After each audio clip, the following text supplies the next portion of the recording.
Good to see you again, McGinn. Hope you are having a great day, great evening. It is Mr. Lohn, and I'm looking forward to bringing you another read aloud. I picked a book today by David Shannon, a very popular author of the David series, Stripes, many other titles. And this one just appeared in the library out of a recent order, and I hope you enjoy it. It is simply called Gold. And I hope you enjoy the message out of the story. A lot of times the books have an excellent message that you can think about or discuss with someone at home. Here we go with David Shannon's Gold. Maximilian Midas was a peculiar little boy. He didn't much like chocolate, and he didn't play with toys.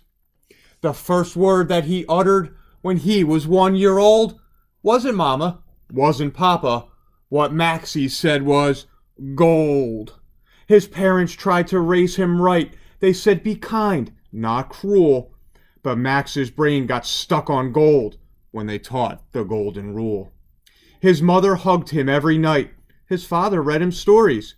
A hug's a hug, Maxie shrugged, and all those books are boring. He didn't like to go to school. He cheated on his tests and counted up his golden stars. There were 50, more or less. But Maximilian had the touch for raking in the dough. He didn't think of bad or good. He thought of bought and sold.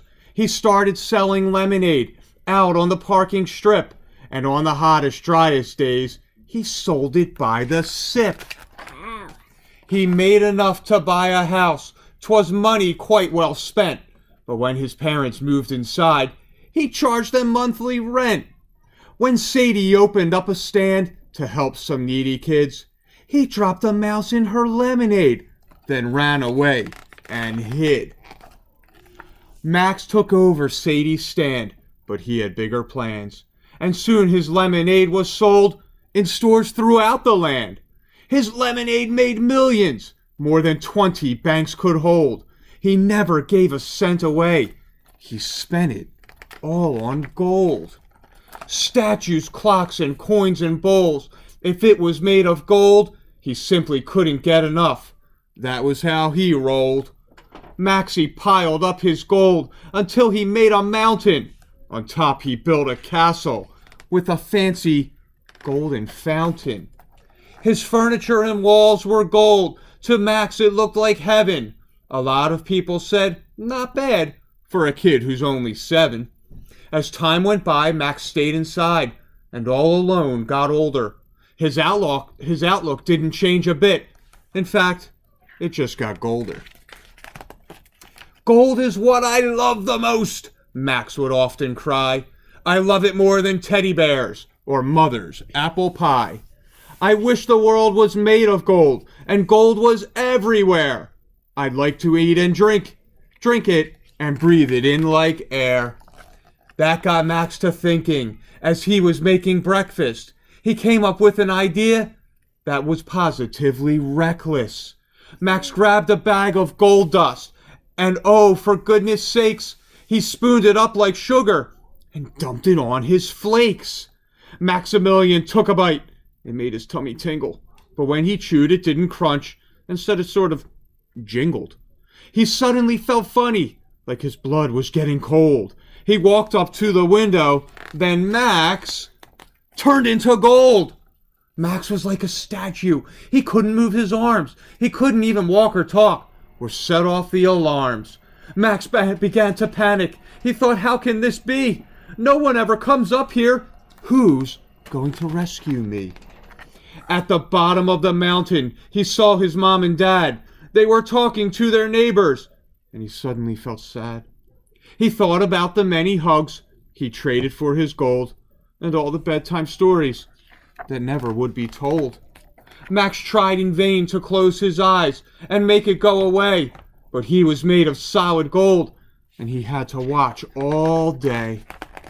There was one thing deep inside him that hadn't turned to gold, a little tear that Max had saved since he was 1 year old. And now that he was facing a future cold and bleak, that little tear was free at last, and rolling down his cheek. And as it spread across his face, what happened next was weird. Max changed back to normal, and his mountain disappeared. Every bit of gold was gone, and Max was in midair. He landed with a thud and saw his parents standing there. "I'm sorry, Mom and Dad," he cried. "My gold was just a lie." His mother hugged him twice and said, "I'm going to bake a pie." His father hugged him too and said, "That reminds me of a story." And Maxie hung on every word. So what if it was boring? They asked the neighbors over, and Max made lemonade. He gave them each a tall, cool glass to sip on in the shade. "My gold is gone," Max told the crowd. "But please don't think I'm poor. I've made millions from my lemonade, and I'll make millions more." He apologized to Sadie, the plucky neighborhood girl. "Will you help me use my millions to make a better world?"